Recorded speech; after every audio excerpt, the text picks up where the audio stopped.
In the year 53 AD, an era marked by the grandeur of the Roman Empire and the complex tapestry of cultures and power dynamics that shaped ancient Europe, a child was born in the city of Italica, near modern-day Seville, Spain. This child was none other than Trajan, the future emperor of Rome, whose rule would bring about some of the most significant achievements in Roman history. He was the first Roman emperor not born in Italy, but his family, the Trajani, was of ancient Italian origin. But to truly understand Trajan's rise to power and his remarkable reign, we must take a step back and explore the world into which he was born. The Roman Empire in the 1st century AD was a melting pot of civilizations, where art, philosophy, politics, and military might intertwined. Under Emperor Nero's rule, the empire had reached a turning point, experiencing both unprecedented growth and notable challenges. The infamous Great Fire of Rome in 64 AD and Nero's subsequent persecution of Christians were events that ignited social and religious tensions. These tensions would echo throughout the empire, influencing its governance, culture, and even the perception of its emperors. Following Nero's downfall, the Year of the Four Emperors saw a turbulent and bloody struggle for control, ultimately leading to the rise of the Flavian dynasty, which worked diligently to restore stability. Under this backdrop, Trajan's early life unfolded, preparing him for a path that would take him from the battlefields to the imperial throne. As a young man, Trajan began his military career in the Roman army. This was a time when the empire's borders were under constant threat, and the army was the backbone of Roman strength. Through various commands, Trajan displayed a natural ability as a general, earning a reputation as a skilled tactician and a leader who could inspire loyalty in his troops. His military successes would not only shape his future but also play a crucial role in the trajectory of the Roman Empire. Trajan's rise to power was no ordinary feat, and it was not merely a product of his military successes. In 97 AD, a monumental shift occurred when the childless Emperor Nerva adopted Trajan, marking him as his successor. This adoption wasn't just a simple family affair. It was a strategic move to ensure the stability and continuation of the empire's leadership. Nerva's choice was heavily influenced by Trajan's military reputation, his virtues, and the support he enjoyed among the Roman legions. Trajan, hailing from the provinces, symbolized a break from the Roman aristocratic tradition, and his appointment was entirely due to his individual merit. With Nerva's death in 98 AD, Trajan's moment had arrived. He became emperor, and his rule was met with widespread approval. The empire was ready for a strong and decisive leader, and Trajan was poised to be exactly that. A skilled general, wise administrator, and a man of the people, his leadership style was both respected and admired. Trajan's first major accomplishment as emperor was the Conquest of Dacia, a feat that had eluded his predecessors and posed a significant challenge to the mighty Roman Empire. Dacia, located in what is now modern-day Romania, had been a constant thorn in Rome's side for years, its fierce warriors and strategic position making it a formidable adversary. The Dacian Wars, fought between 101 to 102 and 105 to 106 AD, were far from mere skirmishes. They were brutal, hard-fought campaigns that tested the very mettle of Rome's military might. Trajan understood that conquering Dacia required a multifaceted approach. Through a combination of well-planned military maneuvers, extensive fortifications, and tactical exploitation of the landscape, he was able to gradually wear down the resilient Dacians.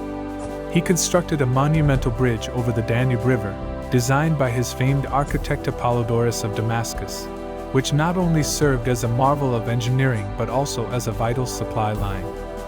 The battles themselves were characterized by intense combat, with both sides employing unique tactics and weaponry. Trajan's legions utilized superior organization and discipline, while the Dacians wielded their distinctive falx, a curved blade that was capable of penetrating Roman armor. Yet, Trajan's relentless determination and tactical adaptability led to victory.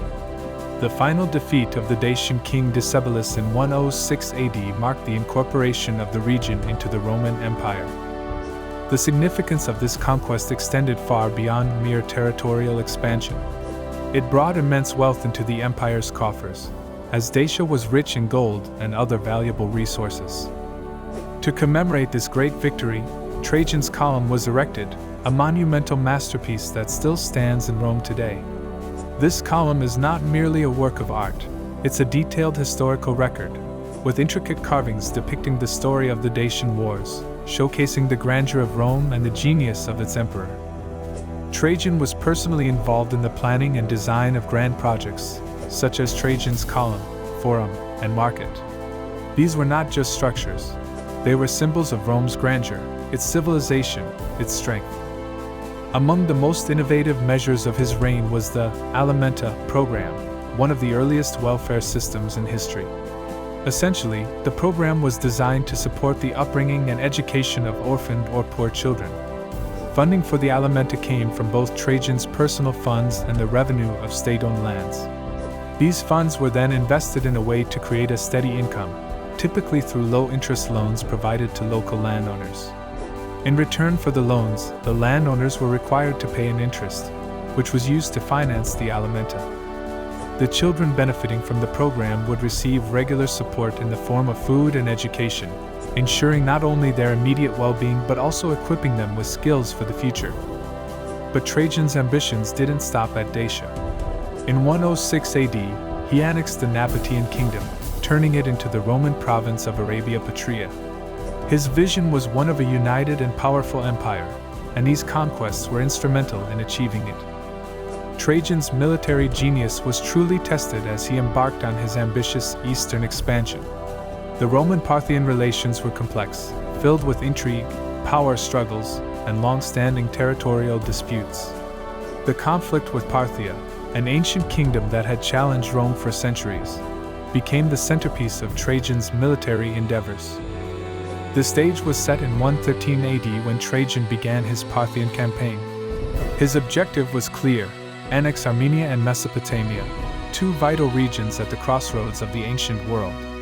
This was not just about territorial gain, it was about prestige, dominance, and sending a clear message to Rome's adversaries. Trajan's military strategy was a blend of tactical brilliance and an unyielding drive for victory. He understood the terrain, the strength and weaknesses of his enemies, and how to leverage his army's capabilities. The Roman legions, highly trained and disciplined, were guided by a leader who was as comfortable on the battlefield as he was in the halls of power in Rome. The campaign began with the capture of Armenia, a region that had been a bone of contention between Rome and Parthia.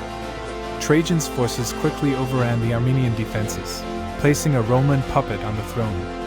This swift victory sent shockwaves through the Parthian Empire, showcasing Rome's might and Trajan's resolve.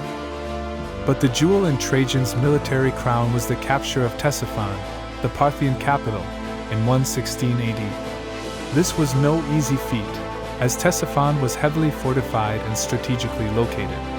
Trajan's approach was methodical, combining siege warfare, cavalry charges, and naval maneuvers on the Tigris River. The city eventually fell, marking a high point in Rome's territorial extent. Yet, the Eastern campaign was not without its challenges. Following these conquests, revolts broke out in various eastern provinces. Trajan's response was swift and decisive, yet the rebellion's persistence highlighted the complexity of ruling newly conquered territories. The military details of Trajan's campaigns reveal a leader who was hands-on, innovative, and relentless. His ability to adapt to changing circumstances, outthink his opponents, and inspire his troops set him apart as one of Rome's greatest military minds. Even in his final years, Trajan's military spirit never waned.